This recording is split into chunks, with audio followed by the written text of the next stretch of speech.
It was supposed to be a normal day. I woke up to the annoying sound of my phone's alarm, like always. The sun had barely risen over the city's skyscrapers, and the streets were still covered by a thin layer of fog. Everything felt like part of the same monotonous routine. The cafe where I worked in the city center was already buzzing with people by the time I arrived. People came and went, trapped in their mechanical routines, while I made their drinks with an automatic smile. The faces became blurs, shadows of a colorless life. But that day, everything changed. That day, my life, or maybe my death, began to unravel. The strong smell of coffee and the incessant sound of the espresso machine filled the air, creating a symphony that blended with my exhaustion. It was late afternoon, the sun was already painting the sky orange, and through the large glass window of the cafe, I saw something that shouldn't have been happening. Time seemed to slow down. A man being stabbed. The attacker was dressed all in black, moving with deadly precision. The assault was quick, ruthless. The gleam of the blade under the sunlight was surreal, almost hypnotizing. The people around continued with their lives indifferent, as if they couldn't see the horror I was witnessing. He stabbed the victim several times, his eyes cold, empty, without a trace of remorse. And then, just as quickly as he appeared, he dissolved into the crowd like a ghost. My heart froze. For a moment, my body simply didn't react, stuck between shock and terror. When I finally managed to move, my hands were trembling so badly I could barely grab the phone to call the police. Every movement felt blurred, unreal, like I was trapped in a nightmare I couldn't wake from. I reported everything, every detail, my voice trembling with fear, and they said they were on their way. But before I could even catch my breath, something even more disturbing happened. The sharp sound of breaking glass echoed through the cafe, a noise that shouldn't have been there. The entire environment distorted, and suddenly, everything went dark. When my eyes opened again, I was in my room. The same alarm, the same sun slowly rising between the skyscrapers. The day had restarted. For a brief moment, I believed it was all just a bizarre dream. But the scenes remained vivid, as real as the breath I was struggling to steady. The man in black, the shining knife, the blood. The same smell of coffee, the same sound of the machine, but everything was the same, exactly the same. The same people, the same orders, the same conversations I had overheard the day before, or was it the same day? The strange sensation of déjà vu consumed me, a heavy cloak of familiarity that enveloped every moment. The clinking of cups and the murmuring of customers seemed to blend into a disturbing symphony, each note resonating with an agonizing echo that reverberated inside me. Every gesture, every word, everything felt completely distorted, like I was watching a recording repeating endlessly. And then it happened again. I was at the window, just like the first time, when my eyes caught sight of him. The man in black. A chill ran down my spine as I watched him move toward his victim, as if time had stopped just so I could witness the horrid scene once again. The same look of despair on the face of the man who was now nothing more than a target, the gleaming blade reflecting the light of the setting sun. Blood sprayed, staining the ground in a cruel and visceral way, while the killer's gaze, cold and unfeeling, cut through the air between us. This time, I didn't hesitate. Adrenaline surged through my veins, and urgency washed over me like a tidal wave. I grabbed the phone with newfound determination, dialing the police even before the man disappeared into the crowd. But reality was relentless. The sound of shattering glass echoed, reverberating through the cafe, and just like the first time, darkness swallowed me whole. When I awoke, the alarm was ringing, and the sun was rising slowly on the horizon, as if it was aware of the torment I faced. Once again, the day had restarted. Days passed, or rather, the same day repeated, like an endless torture. I tried everything to change the events, hoping to alter the outcome that seemed inevitable. I changed my route to work, I looked away from the window, I even ignored the murder happening right in front of me, but I always ended up in the same place. The man in black, the stabbing, the sound of glass breaking, and the darkness. With each reset of the cycle, the world around me seemed to shift subtly, as if reality was adjusting to a new frequency. The sky began to darken, a heavy shadow of storm clouds hanging above, as if the city itself was being consumed by a perpetual mourning. The people in the cafe, who once had been familiar and comforting faces, began to blur into indistinct figures. Their smiles, once warm, now stretched into forced and vacant expressions, and their eyes, they were dead, as if they already knew what was coming, as if the horror was an inevitability haunting their souls. The space around me grew more and more claustrophobic. The cafe's walls seemed to close in, pressing down on me with a suffocating weight, as I struggled against the anxiety swelling inside me like a monster in my chest. And with every cycle, the killer seemed more aware of me. His dark eyes followed me, the coldness in his gaze intensifying with each repetition, though he never spoke, never made a move beyond those fatal strikes. But his presence grew tangible, a specter looming over me even when he wasn't physically there. Then, one night, at the exact moment the glass shattered and darkness fell upon me, I heard a laugh. A low, cruel laugh, echoing from all directions, filling the space that had become so oppressive. The sound resonated in my ears, a macabre melody that filled me with terror. I was being hunted. But by whom? Or by what? Confusion mingled with despair, as if a dark shroud had wrapped itself around my mind. I no longer knew what to do. I was desperate, feeling suffocated by the weight of that endless cycle. It was as if I were trapped in an invisible web, and every move I made to escape only tightened it further. I decided to confront the man in black. That day, or that repetition, I didn't call the police. I waited for him to appear, craving his presence, anticipating the murder, as if witnessing it might give me some sense of control.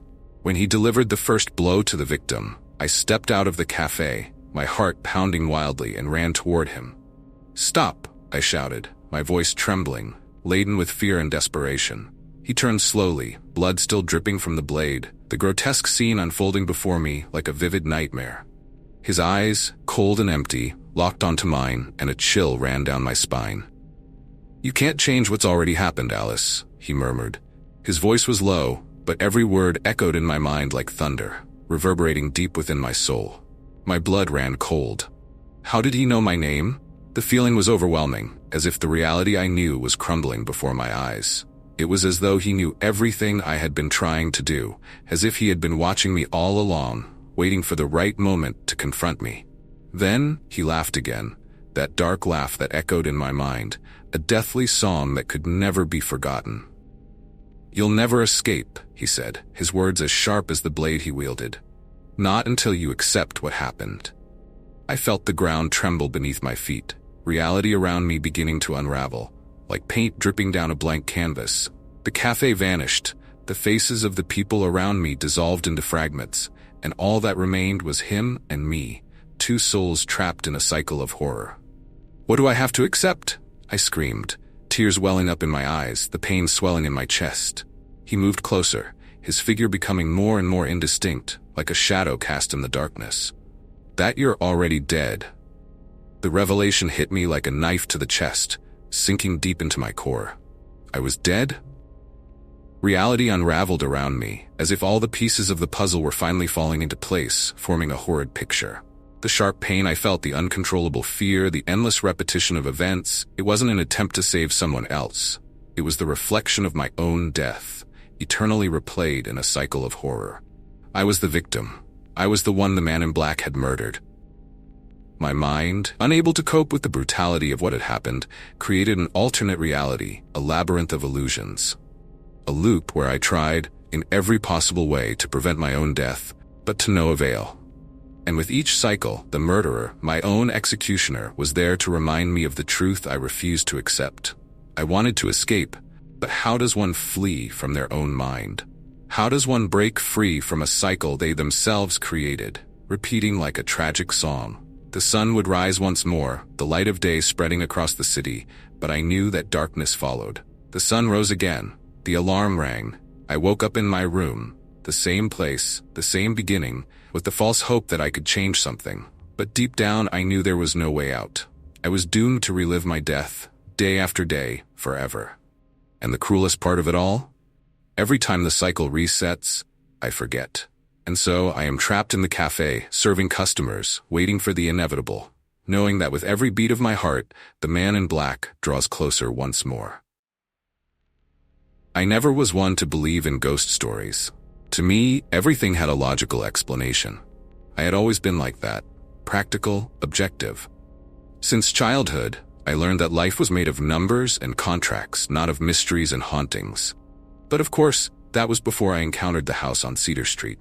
That morning, as the sun timidly rose between the clouds, I received a phone call from a client.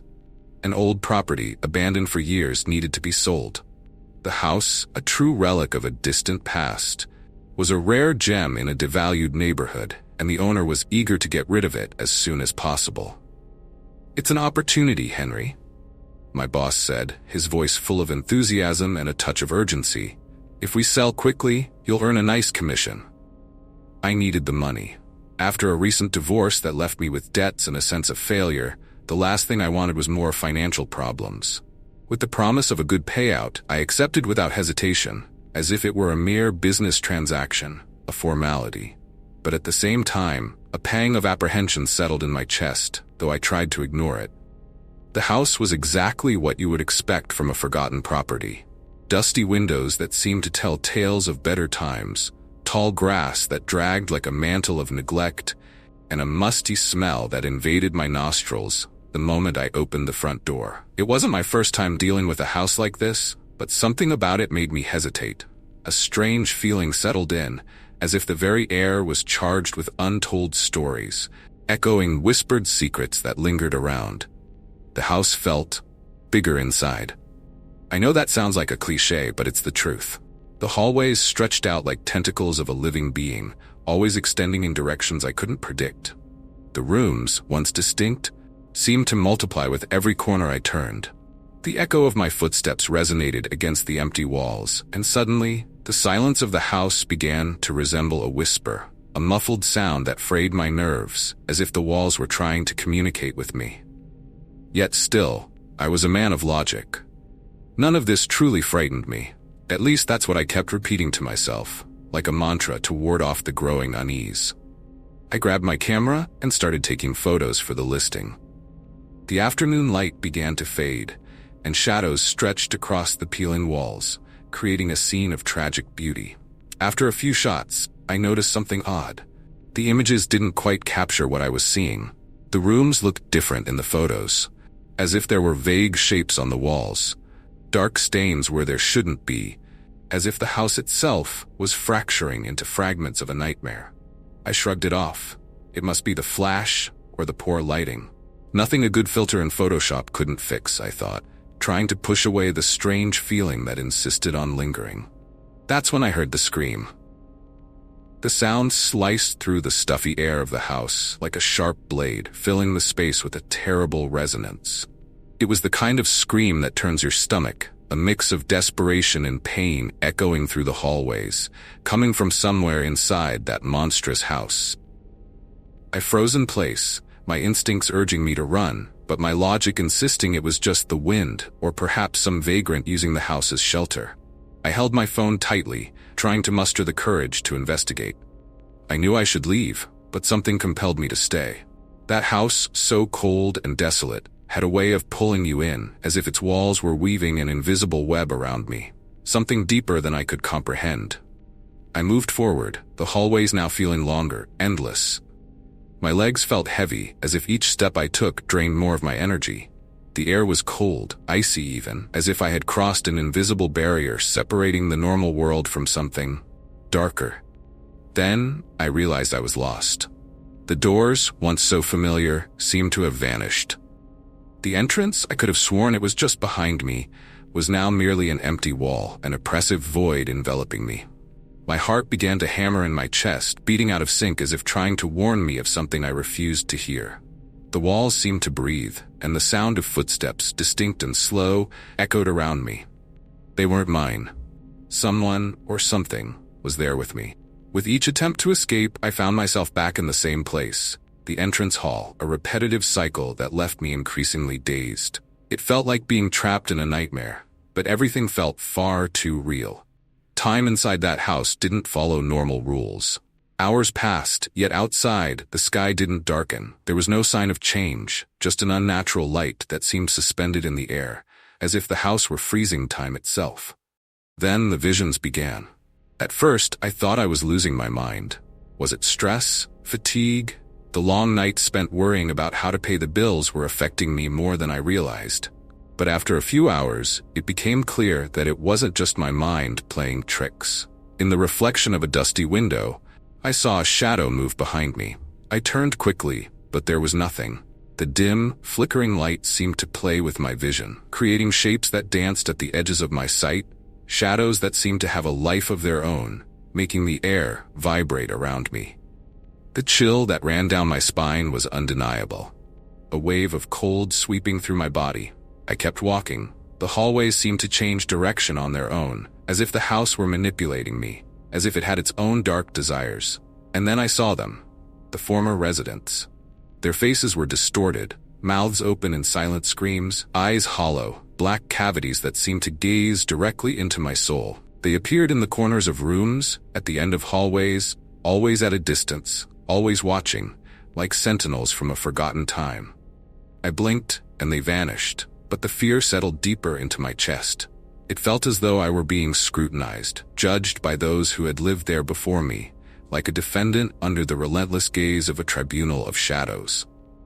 I was no longer sure if what I was seeing was real or merely a reflection of my sanity slipping away.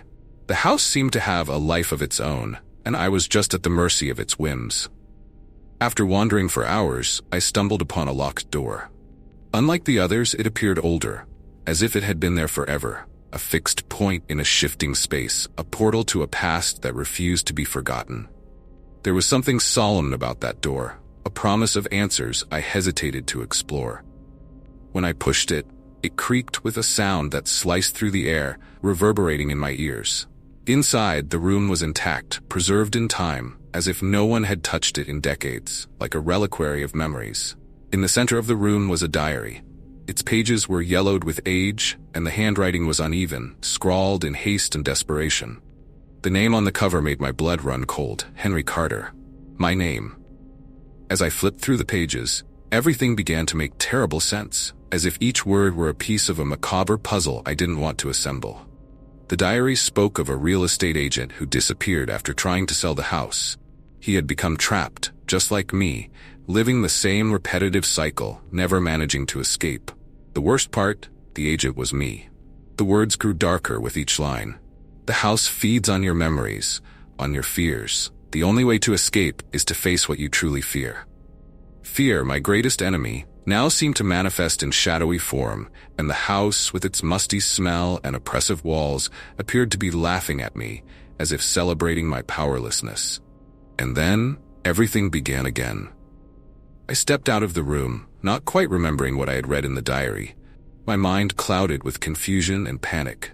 I walked through those hallways, searching for an exit, but now everything felt darker, more oppressive.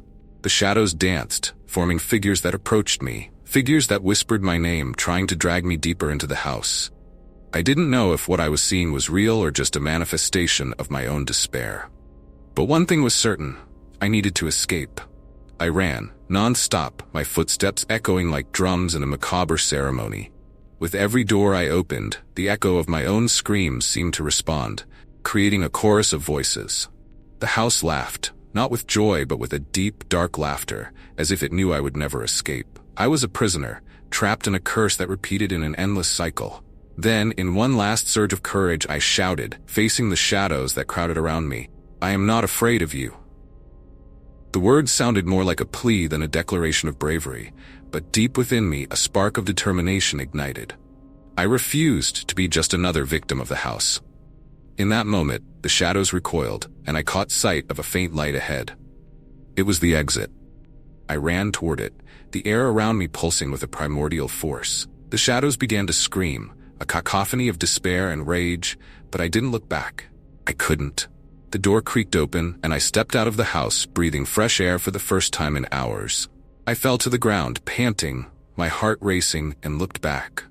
The house on Cedar Street now seemed silent, still, as if the chaos inside had vanished. I knew that, for now I was free. But somewhere, the voices continued to echo, and the shadow of the house loomed over me, a reminder that the line between reality and the supernatural is thinner than one might imagine. But one thing was certain, I would never look at an old house the same way again. The trip seemed like a good idea at the time. 8 hours on the road heading to the mountains, an isolated cabin, and a promise of a weekend filled with laughter, drinks, and shared stories. We had just wrapped up the semester at university, and Felipe, the birthday boy, was the kind of guy who always found a reason to celebrate. He was the driving force behind our escape from the city, the one who relentlessly sought something different, a moment away from the monotony of endless exams and readings that consumed us. With him, everything felt possible. The cabin, as soon as we spotted it, looked like something out of a postcard, exuding a rustic and nostalgic charm that welcomed us. The thick wooden walls released the fresh scent of the surrounding forest, while the chimney puffed small clouds of smoke that dissipated in the cold air, transforming into a delicate veil. The silence enveloped the place like a warm embrace, interrupted only by the whisper of the wind whistling through the trees, creating a gentle melody that invited us to relax. At first, the atmosphere was almost enchanting, but there was an ethereal and fleeting quality in the air, a sense that this peace was only temporary, until it no longer was. After the first night, everything changed. The cabin felt different, as if the environment were aware of our presence. The wooden beams creaked louder, a sinister symphony resonating in every corner. The feeling of solitude, which once comforted us like a blanket, turned into an oppressive weight that seemed to crush us. The pendulum clock in the living room, which had remained still since our arrival, now seemed bizarre to me. That absence of ticking, the deafening silence, echoed in my mind, amplifying my discomfort. That night, we were all gathered in the living room, trying to distract ourselves. The drinks no longer went down as easily, and the excitement that had brought us to this place had given way to a boredom that surrounded us like a heavy, oppressive fog. I looked around and noticed the smiles fading, the laughter becoming distant echoes, and the vibrant atmosphere of the beginning had dissipated. It was then that Vitor, always the most superstitious of the group, found the box. "This is old," he said, blowing the dust off a game board that seemed to have passed through eras of neglect. The dark wood gleamed under the flickering light of the fireplace, and the strange symbols etched on the surface seemed to pulse with an energy I couldn't decipher. "Shall we give it a try?" he asked, with a mischievous smile that didn't seem sincere. Felipe laughed, of course. He laughed at everything, but somehow his laughter that night sounded out of place, almost forced, as if he were trying to convince himself that everything was fine. I was sitting next to the fireplace, watching the flames lick the wooden logs, a spectacle of light and shadow. Something troubled me, but I couldn't pinpoint what it was. Perhaps it was the silence beyond the cabin walls, the feeling of being trapped in a place that had become a labyrinth of uncertainties. The isolation that had once drawn us in now weighed on me like a prison, a subtle trap that was slowly closing in. "Just a game, William. Relax," they told me, but the words echoed empty. The idea of playing made my stomach churn, a tightness that grew with each passing second. Maybe it was the way the game appeared, seemingly out of nowhere, as if it had been waiting for us. I wanted to say something, but the words died in my throat, swallowed by the fear seeping into my heart. We decided to play. The rules seemed simple, or at least that's how it appeared. We placed our hands on the centerpiece and began asking silly questions. Who would fall in love first? Who would succeed in their career? Silly things, predictable answers that somehow seemed innocuous at first. Then, a different card was turned over. A wish. It seemed simple at first glance, but upon touch, it exuded a strange, almost supernatural coldness. The card shimmered for a moment, and a shiver ran down my spine as if time itself had hesitated for an instant. Vitor, always the provocateur, scoffed. "If we're going to wish, let's make it grand," he said, and asked for the impossible, control over time. The laughter that followed was like a siren's song, hypnotizing and deceiving. We didn't think twice. Everyone laughed, each making their absurd wish, as if we were casting a spell of recklessness instead of playing a game. I wished for peace. I wanted something that felt right at that moment, a simple wish, but heavy. Perhaps I was tired of the parties, the forced laughter, the happy faces surrounding our little gathering, while inside, everything felt empty, a hollow shell. But nothing happened. or at least that's what we thought. The pendulum clock, which hadn't moved since our arrival, began to work again. A soft click broke the silence, a forgotten melody now echoing in the room. It didn't seem too strange, it didn't feel out of the ordinary, but there was something disturbing about how the hands began to move again, as if waking from a long slumber. Then the night went on, trying to maintain normalcy. We drank more, played, laughed, each laugh weaker than the last, until eventually we all went to sleep. When I woke up, a sense of terror settled in me like a shadow. I had seen that morning before, with the overcast sky hovering above us like an omen, and the distant sound of birds that couldn't find joy in that grim scene. We went to the kitchen, where Felipe, Vitor, and the others were already gathered, their faces reflecting the confusion that was beginning to reign. The same conversation, the same jokes, and then, with a look of horror, Vitor found the game. Again. I knew something was wrong, but I couldn't precisely identify what it was. The déjà vu was overwhelming. A suffocating feeling settling deep in my mind. Every detail was repeated with an insane precision that made everything even more disturbing. The smell of the cabin's wood, the creaking of the beams when the wind blew, even the flickering glow of the flames in the fireplace. Everything was an echo of a reality I had already lived, a shadow of something that should be nothing more than a distant memory.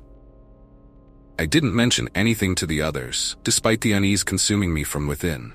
Perhaps it was an elaborate joke, something meticulously planned by them, but even so, there was something deeply wrong.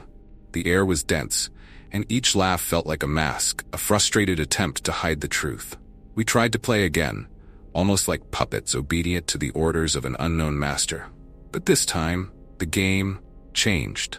The pieces, once mere objects of wood and metal, now pulsed with a sinister energy, as if they were alive, with a dark purpose we still couldn't comprehend. There was an aura of evil hovering over us, a feeling that something was approaching. The atmosphere of the cabin, once welcoming, had now become a macabre setting, where every shadow seemed to whisper dark secrets. When the wish card appeared again, no one dared to make a wish. The atmosphere was heavy, laden with palpable fear. Even Felipe, always the joker of the group, seemed uncomfortable. His eyes, usually sparkling with enthusiasm, now reflected a dread I had never seen before. "This isn't funny, Vitor," I said, trying to push away the growing fear curling in my stomach. But he didn't respond. His face was pale, his features frozen in a look of terror that seemed to transcend logic. And then the cycle began anew. With each repetition, something changed. Something became more grotesque, more terrifying. The air in the cabin grew thick and foul, as if we were trapped in a decomposing chamber. The walls seemed to pulse, contracting and expanding with a life of their own. There were marks, symbols that hadn't existed before, scrawled with a dark, viscous paint that seemed to absorb the light. The silence, which once had a comforting taste, was now filled with a nearly imperceptible whisper, as if the cabin itself were conversing with itself, sharing secrets we weren't prepared to hear. The faces of my friends were wrong. Each time the cycle restarted, their features became less human, more distorted, as if a malignant force was slowly disfiguring their souls. Their eyes, once so familiar and warm, were now black pits, empty and lifeless, as if their souls had been ripped away and carried off to rot in the dark. I tried to wake them, desperate attempts to convince them that we were trapped in an endless nightmare, but it was as if I were speaking to shadows. They didn't hear me. Their expressions of indifference revealed a state of deep stupor. With each cycle that unfolded, the sense of despair grew within me, like a weed feeding on my fear and helplessness. It was then that I realized the purpose of the game. The Jinn, the entity controlling all of this, was testing us. It was not just an innocent game, but an insidious pact, and the price for escaping that hell had a non-negotiable cost: blood. It wanted a sacrifice, and strangely, that sacrifice was to be made by me. Deep within my being, a bitter truth began to unfold. I was doomed from the start. The recognition of this inevitability suffocated me. I knew the only way to escape would be to accept my fate. But the thought of leaving the others trapped in that endless loop consumed me agonizingly. I didn't want to die. I didn't want to lose myself to eternal oblivion. Yet, with each cycle, the Jinn became more impatient, more cruel, like a hunter sensing the scent of its prey. In the last repetition, when everyone was deep in a restless and unsettling sleep, I approached the board. The edges were covered in dried blood, and the air around was so cold it seemed to cut my skin. The sight of the board, with its distorted and pulsating pieces, was both hypnotic and terrifying. I took the final card, Sacrifice, and, in a moment of absolute despair, I accepted. The weight of the decision fell upon me like an avalanche, and the darkness around seemed to applaud my surrender, eager to swallow everything whole. I woke enveloped in an almost palpable silence, dense and overwhelming. There was a strange absence in the air, a void that spread through every corner of the cabin. There were no more loops. The endless cycle of repetition had ceased, leaving in its place an unsettling calm, almost artificial. The familiarity of everything around kept me on edge. But now it was a dead familiarity, an echo of something that no longer belonged to this world. The cabin was quiet, motionless, as if it had become a cocoon of stillness and forgetfulness. I looked around, my eyes wandering through the worn environment of the never-ending night. The walls, once pulsating with a dark life, were now mere wooden planks, old and battered, harmless in their rigidity. The shadows that danced in the corners had disappeared, leaving only the faded outline of a memory that didn't want to be recalled. The scent of the cabin, a mix of damp wood and ashes from the fireplace, now seemed almost comforting, if it weren't for the weight of the truth I bore. My friends were free. They slept peacefully, their breaths soft and measured, oblivious to everything we had faced. Their faces were serene, as if they hadn't been touched by the horrors I knew were etched somewhere deep within my soul. Their tranquility was a cruel contrast to the storm that still raged inside me. For them, life would go on, undisturbed, unremembered. They had been spared the truth, but for me, everything had changed irreversibly. I slowly stood up, feeling every muscle in my body protest against the movement. I was exhausted, not just physically, but spiritually. Bearing the burden of knowledge was like an unbearable weight upon my shoulders, and my footsteps echoed heavily on the wooden floor of the cabin, reverberating in a silence that seemed to stretch on for eternity. They remembered nothing. None of the horrors we had lived through left traces in their minds. Their eyes, when they opened, would be clear and carefree, free from the shadows that now haunted me. It was an unbearable cruelty to think that I was the only witness to the macabre pact that had been made in that cursed cabin. The darkness had not touched them, but in me it had taken root, spreading like a slow and inevitable poison. The air was thick, saturated with an oppressive stillness. Every detail of the cabin now seemed exaggeratedly mundane, as if reality itself were trying to convince me that it had all been nothing more than a nightmare, that what I had seen, felt, was merely a fleeting illusion. But I knew. I knew what had happened. I knew what the game had done. I knew the price that had been paid. I was the only guardian of this truth, condemned to bear the burden of memories that would never fade. My eyes turned to the wooden table where the board still lay, inert and silent. It no longer held the sinister gleam, nor the living pieces that moved with a will of their own. Now it was just an old, worn object, but for me, it would always serve as a reminder of what had been lost, a symbol of a curse that clung to me, invisible yet ever present. I knew, with a disturbing clarity, that life would go on for them. My friends would laugh again, make plans for the future, return to their normal lives, never suspecting the darkness we had faced together. For them, time had passed normally, the game left no marks. But for me, that future had faded, crumbled under the weight of what I now understood. I was condemned to wander in the limbo between reality and oblivion, trapped between two worlds like a shadow that never finds rest, the sole witness to a terrible pact made in that cursed cabin. I felt disconnected, as if the world around me had lost its solidity. The colors seemed paler, the sounds muffled. Everything around me had become an opaque reflection, a simulacrum of what it should be. The voices of my friends were distant, almost unreal, as if they belonged to a dream I could not reach. And now, all I could do was wait. Wait for the next soul to find the game, for the next group of people who, through curiosity or ignorance, would fall into the same trap. I knew that, eventually, someone would come. The board, that malevolent entity masquerading as a simple game, was merely dormant. It waited, patient and hungry for the next sacrifice. And when that time came, I would be here, trapped between two worlds, watching, powerless to intervene. I didn't know how long I would remain in this limbo, perhaps forever, perhaps until the next cycle began.